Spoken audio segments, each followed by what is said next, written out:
All right. Hello, everybody. Welcome to our talk, The Anatomy of Medical 3D. And first of all, I want to start with one thing. We are no medicals, we are no scientists, we're just 3D artists. So this talk is from artists for artists. And if you're curious on how to create 3D for educational and medical purposes, and taking this even one step further, this talk is for you. But let's start in the beginning. Who are we? My name is Tatjana Engels, and I'm a senior 3D artist. And I started out as a game artist, but nowadays I'm more of a generalist, doing everything from concept to the final results. And as of this year, I'm a 10-year user of Blender. And my name is Robin, and I'm an advanced 3D artist at DocCheck. And my journey as a 3D artist can be described with hardened by Maya, challenged in cinema, and liberated by Blender. So both of us work for a medical communications company called DocCheck, which is the biggest German network in the healthcare market. As we are standing here because with Blender we help students and medical professionals understand anatomy using renderings, animations, and also our mixed reality application Corpus, which is all done in Blender and Unity. So when I was studying to become a 3D artist, I wasn't too sure in which direction I want to go. My studies were more focused on animation and visual effects, and my internship was more focused on motion design. And on my first proper job as a 3D artist was going to be in the medical field, even though I had no medical background whatsoever. Thankfully, I got to start with doing product renderings and animations. Later on, I would do more and more medical illustrations and renderings and have my first steps in real-time 3D with Sketchfab. And on a random Tuesday morning, I found myself taking 3D scans of real human organs and specimens of real human people. With our most recent project, Corpus, I had to develop to a more game development-friendly approach on my work, but I'll get more on that later on. Anyways, I started out with doing product renderings, which were always very junior-friendly. Everyone likes doing those. But they did not prepare me for the task that was about to hit me next. Because for our medical dictionary, we needed renderings for each article that contains muscles and bones. It should deliver as much medical information as possible without being too cluttered. So our former coworker, Koan Nguyen, shout out to him, worked out a visual concept that passed approval. And we were ready to tackle the task until we both realized that the 3D model that we were working with had 363 muscle structures and 276 bone structures. That pretty much all of them needed to be lit, framed, rendered, color-corrected, and exported. And of course, there will be revisions, and we had a lot of those. So we knew we had to develop a workflow that would make it easy to do as many renderings as possible without losing track of things. And especially for revisions, we wanted a system where it's easy to get back to. And as the scenes were quite heavy, we were loading up scene after scene, and it would just take a while. So we decided to do everything in one blend file, which sounds crazy to some of you guys. But as we had to work simultaneously, we decided to divide the renderings into, for example, arms, body, torso, and legs, and keyframed each parameter that we changed in order to do these renderings to the timeline. So camera lights and visible structures from the collections. For an easier overview, I decided to write in the text editor, so in case of revisions, I knew where to get back to what keyframe. With the knowledge that I have now, I would have probably do everything like in one script, but I was too scared of scripting back then. And the huge sphere that you can see was the driver for the transparent material that would make underlying structures visible, but still communicate that there was a group of muscles in front of it. Which also helped was to create a little add-on handmade by our developer Christian, which made assigning materials a lot easier. So you can see in the screenshot we have set as focus object, set as object transparent, and set object desaturated, which is like just 3 materials in order to help achieve some great image quality. And if you clicked on the set as focus object button, it would, let me check, it will also move an empty to the selected object, which has a camera constraint to it. So the camera is always unfocused on the selected object. Let's jump into compositing. Originally, we started doing all of the compositing works inside of Photoshop, But because that's all we knew back then, and given how time-consuming even the batch processing is for everything, like you have to import the renderings and then do some color correction in there, do some vignette, etc., we decided to give the compositor a try. And the setup's not too fancy. It basically just makes the focus object pop a little bit more, and I composited a vignette in the background. But it was pretty proud of myself back then because it pretty much matched the initial frame that we did for R&D in Photoshop. And now we didn't have to bring anything in Photoshop because everything was in Blender. And here are some renderings that we did for our Flexicon. Because after what felt like months of work, we managed to contribute a fair share of renderings to it. And let's see how renderings come to life. And Tatjana's going to tell you all about that. Thank you. All right, just having really cool renderings is just the beginning, really. So, of course, it's more fun to have like pretty pictures to look at when you're learning. But how about actually experiencing your material? So let's have a look what we do to put a heartbeat into our projects, and how do we create them so they come actually to life. So for this purpose today, I want to focus on virtual reality and mixed reality. So let's clear up one thing really, really quick. What is the difference between virtual reality and mixed reality for everyone who hasn't experienced it yet? So basically, in virtual reality, you're standing inside a 360-degree full immersion environment. The real world, it's just gone. And in mixed reality, the real world and the digital world, they're mixing. So it's an overlay, it's enhancing the reality. You still see your surroundings, you still see people around yourself, so it's kind of a different experience here. Well, as a 3D artist, when I get a task to create a concept for an interactive 3D scene, I'm not just thinking about pretty visuals to create, I have to think about a concept I have to create, about how to turn that task into an experience that feels intuitive, exciting, and memorable, especially in an educative setting where communication of information is the main goal in the end. So for this, I personally follow two main principles. I use user-centric design and content-centric design. So what is that? User-centric basically means putting the user in the middle of every thought you do for the concept. Basically thinking about things like who is actually the user in the end. How experienced are they? Where will they be when they use your experience? What are they excited about or even afraid of? So, for example, imagine the user is a medical doctor, this is most often the case for us, at a busy trade fair. So they may have no mixed reality or virtual reality experience at all. So probably things like safety, ease of use, and intuitive navigation is really important to them. So put all these thoughts into your concept. The second one is content-centric design. So this means the design grows from the information itself. So let's imagine the content is about our immune system, and this is a tiny and really complex system inside our bodies. So probably we want to show that scale and that new environment, even a perspective a medical doctor, for example, is not really used to see. So use this and put it in the center of your concept as well.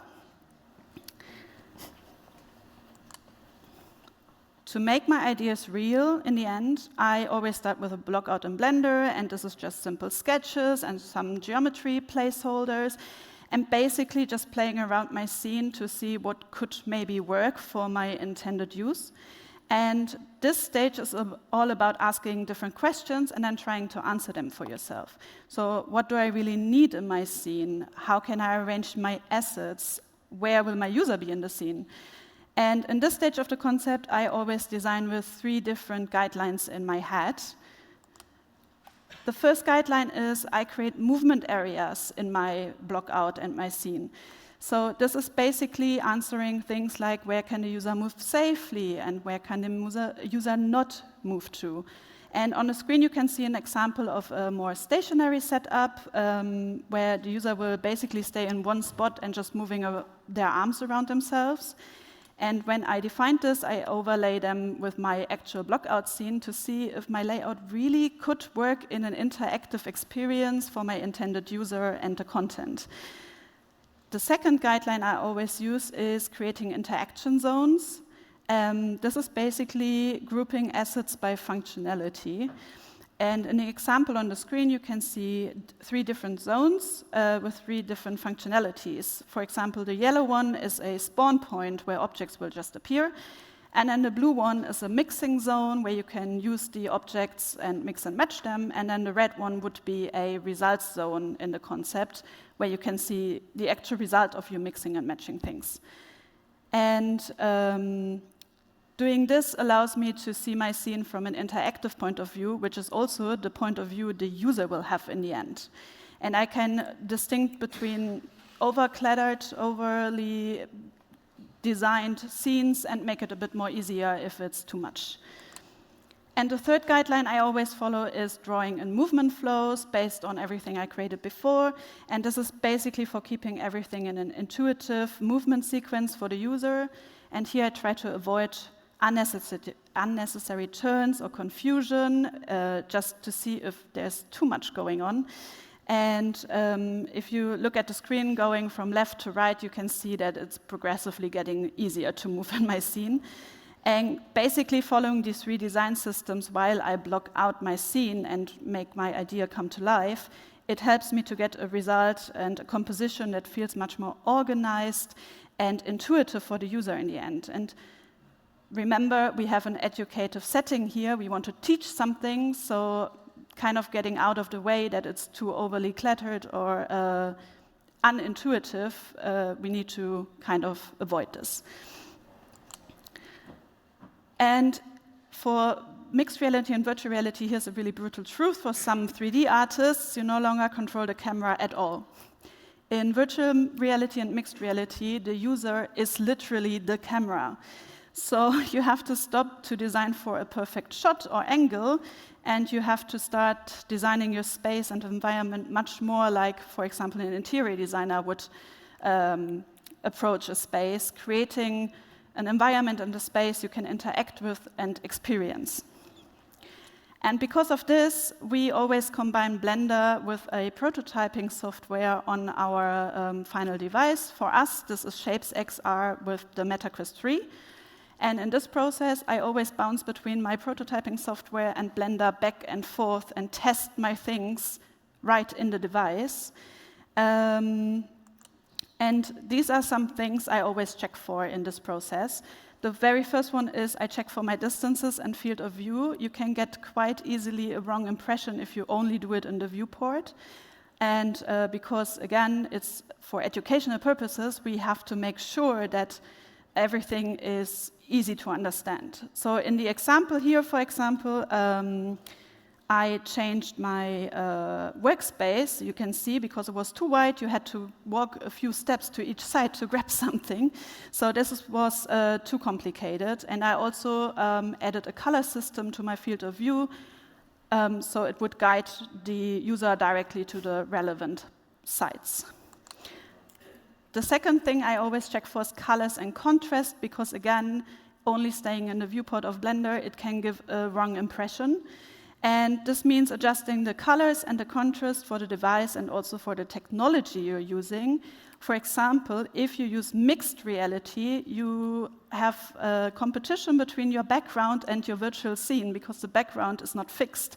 It can be literally everything. So make sure that your color choices are able to deal with this scene changes. And this means often testing your colors in different environments and check if they are always readable and adjust accordingly. For medical specifically, there is another challenge because most of my assets are red. And this can be really difficult. So in this case, I often use very different shades of red to make my assets pop against each other and also be separately from the environment in the background. And the last thing I check for is hierarchy in my scene, and this is to improve the readability of my scene. And you can use techniques like saturation versus desaturation or brightness versus darkness. In the example, I created a very bright area around the user and a dark area behind the tube in the background. And the dark is to have a smooth barrier between my 3D environment and the real world, the background. And the bright one is to guide the user's attention where it actually belongs, to the interactive parts. And last but not least, because it's really, really important in this case, check your performance. If the frame rate drops in the glasses, your experience fails. And this means checking for poly count, textures, animations right from the concept phase and thinking about this very early on. In an educational and medical context, this can be very hard as the assets are often very detailed. That often means prioritizing the medical content over your scene, for example, and decorations. And it also often means to have a very good process for optimizing your assets for a game engine. And this is something Robin will tell you now. So in terms of game development, detailed models can be the devil when they're not optimized. And when you're optimizing a lot of structures, you will need a lot of stamina or brain power. So if you remember the model from the beginning, now imagine trying to fit this into Metacrash 3, for example. Amongst other things, this meant for us to keep it low poly, but also readable, especially in the medical context, but also minimizing draw calls, so using as few textures as possible. With over 3,500 structures in the 3D model, this was going to be quite the repetitive task. And as the model used UDIM structures and UDIM tiles, I had to break them down into individual texture sets. And let me show you the task that I had to do for that. So in order to make it work, I had to assign each structure a new material and name it accordingly. So on the first day of optimizing the model, all I did was selecting the structure, checking the UDIM tile, assigning a new material, and rename material after the UDIM tile. All this for each structure that has UDIM tiles, which means doing it, can you guess the number? It's 1,351 times. I did not want to do this 1,351 times, and I did not have any time to learn Python as well. And as AI was inevitable, I had to see what all the fuss was about. So I dabbled around with ChatGPT and had my first script up and running within a matter of minutes. So I'll talk a little bit about my approach of generative scripting. I like to begin my script or prompt chat with every object in collection X. So I have more control over the script, and I know that it only affects the structures in that collection. Once the first line works, you can add more and more details to it. For example, for my batch decimation script, I tried each decimation operation, which worked best for the veins, arteries, and nerves, and I would then just modify the values in the script. I gotta admit, I didn't learn about link modifiers yet, but it's still a little bit faster than doing it the old-fashioned way. Once the first line works, you can add a little bit more detail to it. For example, whoops, sorry.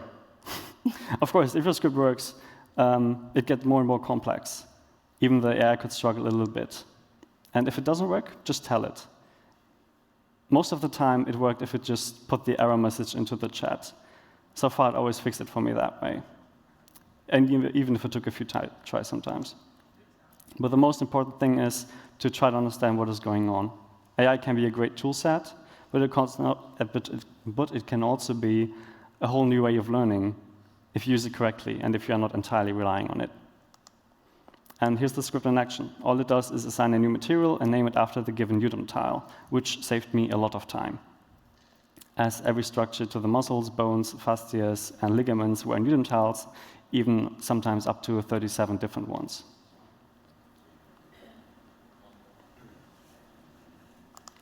And of course, once I got a script working, I was hooked, and I did another one that decimates all of the structures that didn't have any UVs. As I mentioned earlier, I didn't know about link modifiers yet, but it's still a little bit faster than doing it the old-fashioned way. Because that way I could iterate between different kinds of decimation values fast.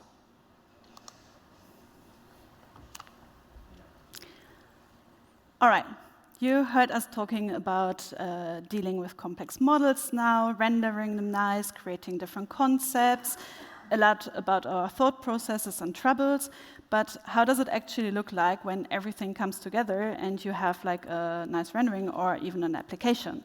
So for this purpose, we brought you a little trailer.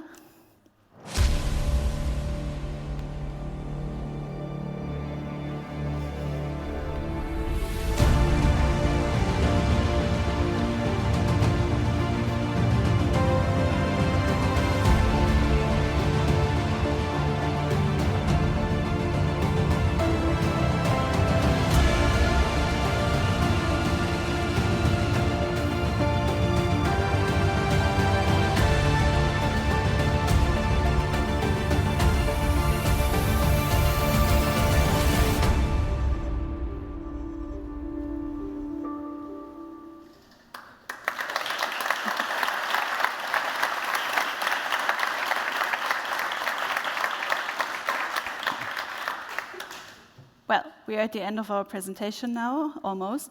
We hope we were able to maybe inspire you a little bit to try educational content or even medical content.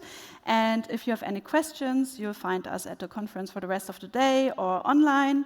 And if you want to check out some of our projects, the QR code's going to our mixed reality anatomy learning app and to our Flexicon, which is our medical encyclopedia, and there are a lot of 3D models in there.